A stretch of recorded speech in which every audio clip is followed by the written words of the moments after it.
Hello, ladies and gentlemen. Welcome to my basement on another edition of Don't Waste Your Time. This video may not be for you, a non-EV video, but this will be an unboxing and an installation of a wall clock. So why am I here in my basement? Allow me to explain in 3 easy, fast minutes.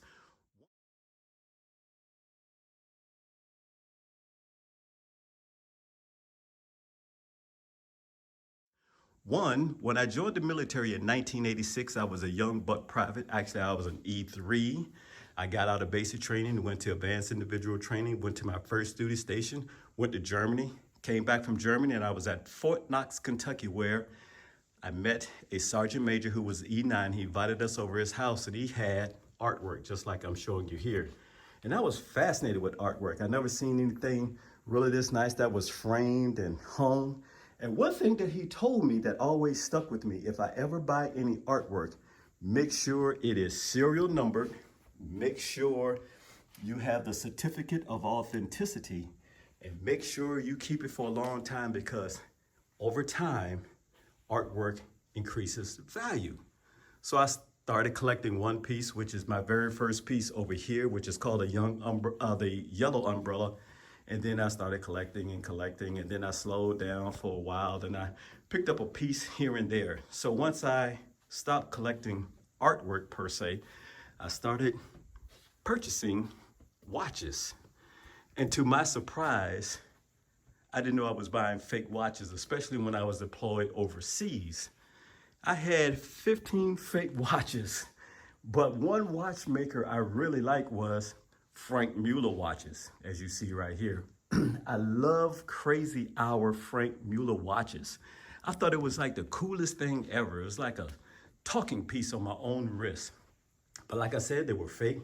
They didn't last too long, and eventually they stopped working. So here's an example of the Frank Muller Crazy Hour watch. I was calling it Frank Muller, but he's from Switzerland, so it is Frank Muller.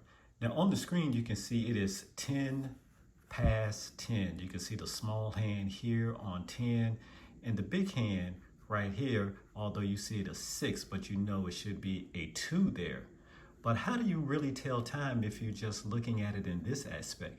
Let's say the small hand is on the 8 and the big hand is on the 2. Then what time is it? It would be 8:30. I love this watch. It was such a conversational piece when I wore it all the time. I used to trick people and say, hey, I left my glasses at home. Can you tell me what time it is? And people would look at my watch and try to figure it out. It is so cool. One of the coolest watches that I ever had. So since I couldn't afford Frank Muller watches, I moved on to something else, whatever something was going to be. And I found myself about 5 years ago in a company called Local Motors. They are founded in Phoenix, Arizona, but they had a store about 20 miles away from my house, right on the border of Washington, D.C. and Maryland, a place called National Harbor. They had an absolutely fantastic but quirky store that had amazing gifts and amazing things that you can look at and purchase. And the first thing that really caught my eye was this 3D printed bus called the Ollie. And they actually was planning on having a driverless bus take people to and from stores to stores in this Ollie. And it actually was on some campuses. Had a slight 5 minutes of fame when James Corden and the Late Night Show team actually got in the Ollie and drove James around with no driver around.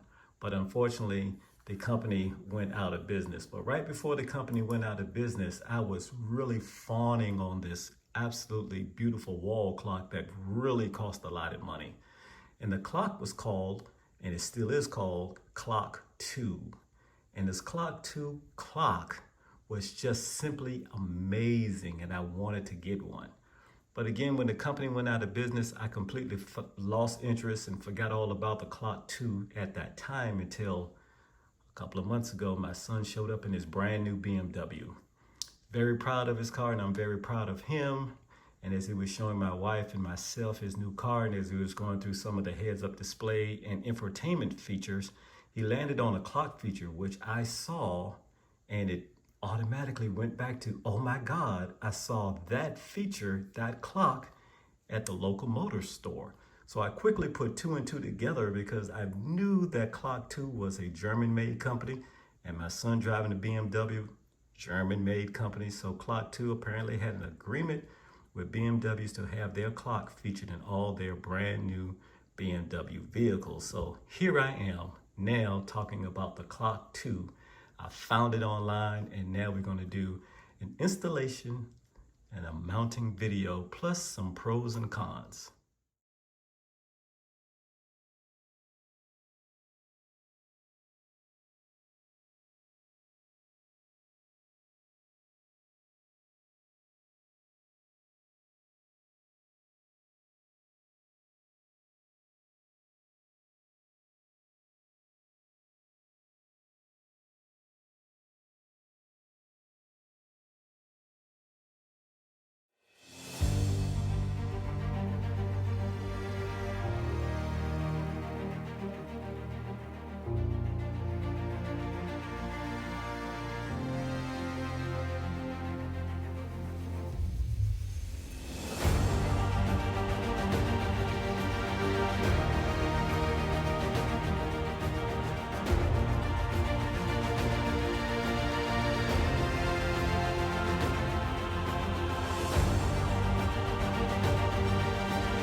Welcome back down to the basement. My name is Purcell.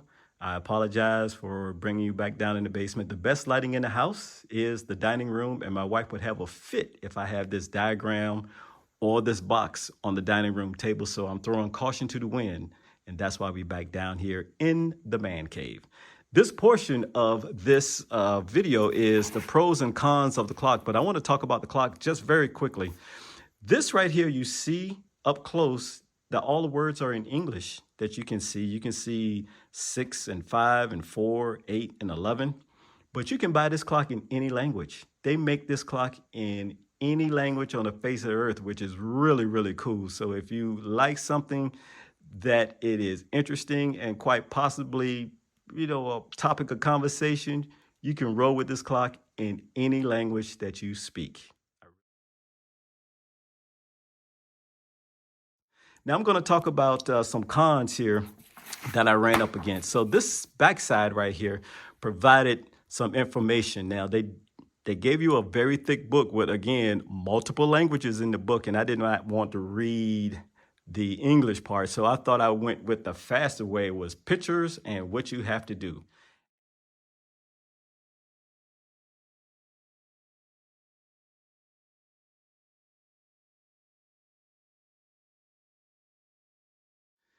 does Clock 2 have batteries? Because my wife really doesn't like a single cord coming down the wall and plugging into a receptacle.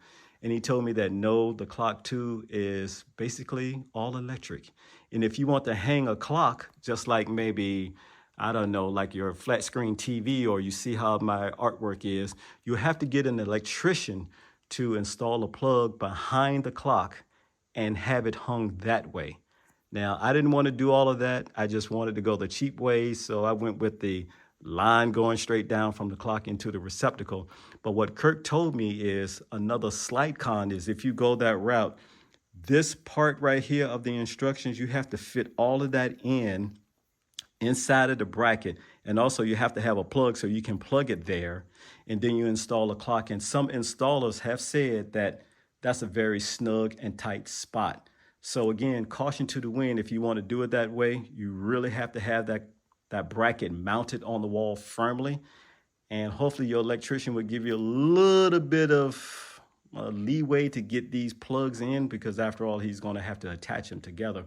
But that's just an FYI. Now, I pulled out all of the stuff that you see on this diagram. Everything worked out just fine. However, when I got to the part about mounting, I did not know that the mounting bracket is actually this right here as a template.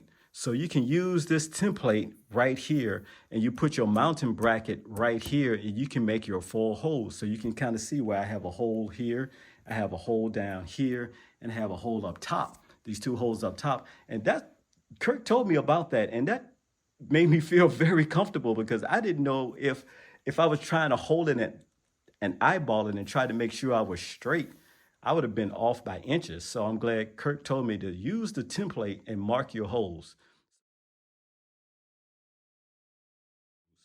4 screws, I tore the packaging all apart and I could not find the 4 screws. So I had to call Kirk back. And I said, Kirk, I can't find the screws. And he said, you got to go to your local hardware store to buy 4 screws. And I was like, what? So I had to stop my presentation that you saw upstairs, and I brought the bracket with me, and I had to find 4 screws that fit snugly.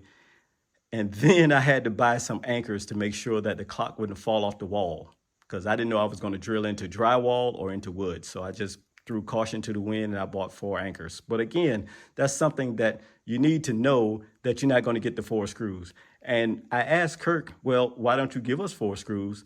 But he said he didn't want to be liable, because again, if he throws in 4 screws and your clock falls off the wall, he doesn't want to be held liable. So I completely understand that. So make sure you get the right screw. Don't just get anything, and make sure it is affixed to your wall. Why don't the manufacturer provide the screws? I don't know. So that is a con for me. So again, I had everything set. Everything went quite well. And I absolutely enjoy my Qlocktwo, one of the coolest things that I ever purchased. What happens is they tell you the time every 5 minutes. It is 5 o'clock. It is 5 after 5. It's 25 after 5. If you want to know the exact time to the minute, what you have to do is, if the clock says it is 5:05, look up at the top and you see a dot. You see that dot right there? That means it's 5:01. This dot over here would tell you it's 5:02. Down below, 5:03.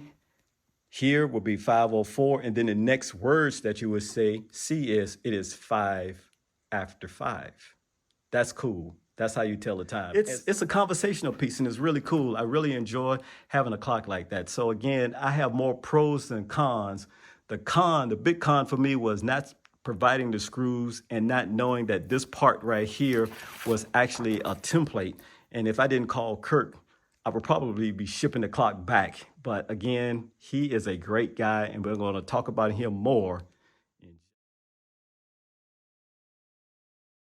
So now I'm going to spend the last couple of minutes just talking about Kirk's company, which is called Qlocktwo. As you can see, the art of time. That's very apropos, because if you look in this book, he has some amazing clocks, both big and small, medium. It's just great clocks in here throughout the book from cover to cover. If you're really into clocks, or if you have a friend or a spouse or a significant other, even, relatives, this is a great place to buy something unusual for them. And these are quality clocks.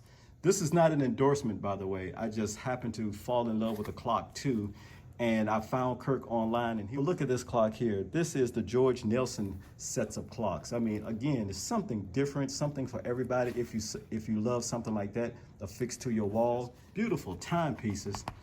Here is a clock that I saw, and I don't know what time that is. This clock is called Human since 1982.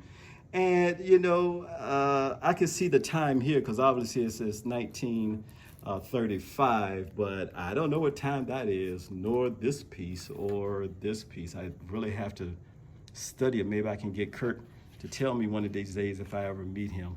And this is a clock here that I have. It's the QLOCK2.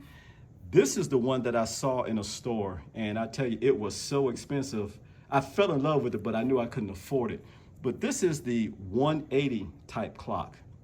And they have a much smaller clock that's called large, by the way, and I think that's the large one up there. I have the classic one, and then you also have the touch one, which is a smaller clock that sits on a desk or on a table. These are the front cover surfaces that are options. So if you buy the black one, now I bought the black iced tea that is no longer, that they make it, is no longer available. So we got something different.